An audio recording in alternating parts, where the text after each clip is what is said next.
आज आप लोगों द्वारा मशाल जुलूस निकाला गया, क्या कुछ बोल रहे हैं? देखिए, राज्य के विभाजन के 22 वर्ष हो गए। ये आपको मालूम होना चाहिए कि राज्य खैरात में नहीं मिला है।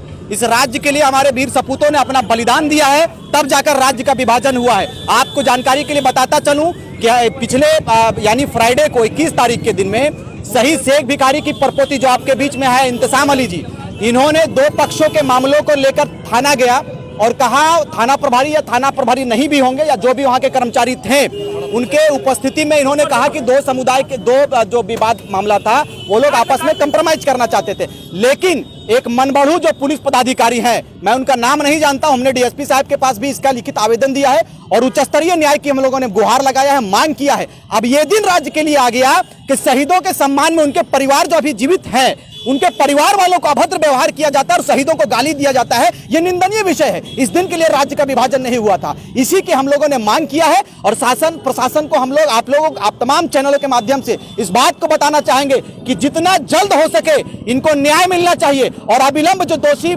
पुलिस है उसे सस्पेंड किया जाए, उन्हें बर्खास्त किया जाए। अन्यथा अभी हम लोग एक सांकेतिक कार्यक्रम किया है, सांकेतिक मशाल जुलूस के माध्यम से हम लोग सरकार को अवगत करा रहे हैं कि हकीकत क्या है। अगर सरकार नहीं मानती है, सरकार नहीं सुनती है, तो मैं आप तमाम मीडिया बंधुओं, लोकतंत्र के चौथे स्तंभ के माध्यम से इस बात को बता देना चाहेंगे कि पूरे झारखंड में आंदोलन होगा। शेख भिखारी का अपमान पूरे राज्य का अपमान है। शेख भिखारी हम लोगों का मार्गदर्शन है, शेख भिखारी हमारा आइडल है, हमारे आइडल का अपमान पूरे राज्यवासियों का अपमान है। इसे हम लोग कभी बर्दाश्त नहीं करेंगे। शेख भिखारी की परपोती इंतसाम अली जी है, 3 दिन से कुछ खाई नहीं है और पूरे लोगों ने इनका समर्थन किया है और हम लोगों के बीच में मनोज यादव जी हैं, सतीश दा है और तमाम विभिन्न समुदाय के लोग पूरे झारखंड से, विभिन्न कोनों से, बगोदर से चलकर, कोडरमा से चलकर तमाम लोगों ने अपना उपस्थिति दर्ज किया है और सबों ने कहा है कि हिंदू, मुस्लिम, आदिवासी, मूलवासी सभी शेख भिखारी के परिवार के साथ खड़ा है। और आने वाले समय में अगर सरकार हमारी मांग को पूरा नहीं करती है, सरकार उच्च स्तरीय मांग नहीं करती है, तो उग्र आंदोलन भी करना पड़ेगा। तो झारखंड के लोग तैयार हैं। ये सब पूरे मामले को लेकर फिर आप लोग थाने में गए थे? बिल्कुल, हम लोगों ने डीएसपी महोदय के पास मिला, हम लोगों ने, हमारे शीश मंडल ने, हमारे शीश कमेटी, हम लोगों ने कमेटी निर्धारित किया,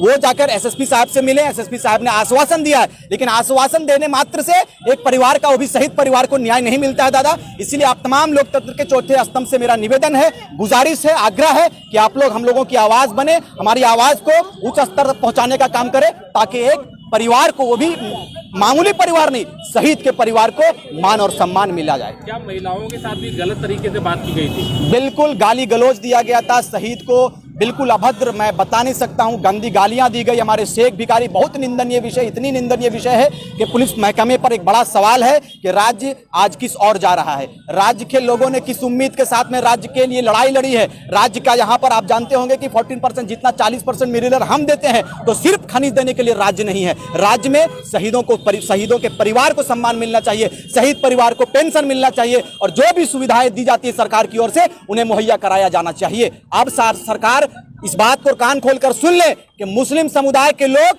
तैयार हो चुके हैं। आपने कहा था कि हम आपके हित के बात करेंगे, आज कहां गई आपकी सरकार, कहां गई आपका व्यवस्था, कहां गई पुलिस प्रशासन की जो हम लोगों के ऊपर जो आपका आश्वासन था कि हम लोग आपके साथ कदम से कदम मिलाकर चलेंगे। आज हमारे लोग वंचित है हर सुविधा से। इसलिए निवेदन करेंगे मुख्यमंत्री इस विषय को संज्ञान में ले और समय रहते इस पर कार्रवाई करने का काम करें। मैंने कहा कि अगर रक्षक ही भक्षक बन जाए और शहीद, मैंने एग्जाम्पल दिया कि जब शहीद परिवार के लोग सुरक्षित नहीं है दादा, तो आम लोग कितना सुरक्षित है, ये मूल्यांकन का विषय है। आज हम लोग लगातार आंदोलन कर रहे हैं, तो आंदोलन केवल हमारे एक विषय का आंदोलन नहीं है, माय माटी की सुरक्षा पर आंदोलन है और हम लोग माय माटी की सुरक्षा के लिए 22 वर्ष के लोग तैयार हो गए हैं, 22 वर्ष के युवा तैयार हो गए हैं। विधि पर बात करेंगे, व्यवस्था पर बात करेंगे और हमारी लड़ाई किसी व्यक्ति से लड़ाई नहीं है, हमारी लड़ाई व्यवस्था से है, हमारी लड़ाई सिस्टम से है। अगर सिस्टम आप सही नहीं करते हैं तो सिंहासन खाली कीजिए, युवा तैयार है सिस्टम बनाने के लिए। अगर संज्ञान नहीं लिया जाता तो क्या कीजिएगा? बिल्कुल बड़ा आंदोलन होगा। ये हमारा प्रारंभिक दौर है। हमने शुरुआती दौर पे कहा है कि सतीश दा जिसके आंदोलनकारी हैं, आंदोलन परिवार से, आंदोलनकारी परिवार से हैं, मनोज दा छात्र नेताओं की अगुवाई करते हैं, हमेशा आवाज बनते हैं। लेकिन आज देख लीजिए, स्वयं शेख भिखारी की जो प्रपोती है, आपको बताता चले, आपके जानकारी के लिए मैं बताता चलूं कि अभी हम लोग बड़का गांव गए हुए थे। बड़का गांव क्या है वो, गोंदलपुरा में इतना बड़ा आंदोलन चल रहा है। क्या है फैक्ट्रियों के नाम पर हमारे जमीनों को अधिकृत किया जा रहा है, सीसीएल के नाम पर जमीन को लूटा जा रहा है, बीसीसीएल के नाम पर जमीन को लूटा जाता है और खनिजों को लूटकर दिल्ली रोशन किया जाता है और हमारे गांव को अंधेरे में डाला जाता है। अब हम लोग बर्दाश्त नहीं करेंगे, तैयार हो गए हैं युवा, आवश्यकता पड़ेगी तो सदन में भी जाएंगे, हुंकार भरने का काम करेंगे। झारखंड की माटी को और अपनी माई माटी को सुरक्षा के लिए हम लोगों को फिर एक बार कुर्बानी देना पड़ेगा, तो नौजवान तैयार हैं, कुर्बानी देंगे और सुंदर झारखंड को हम लोग बनाने का काम करेंगे।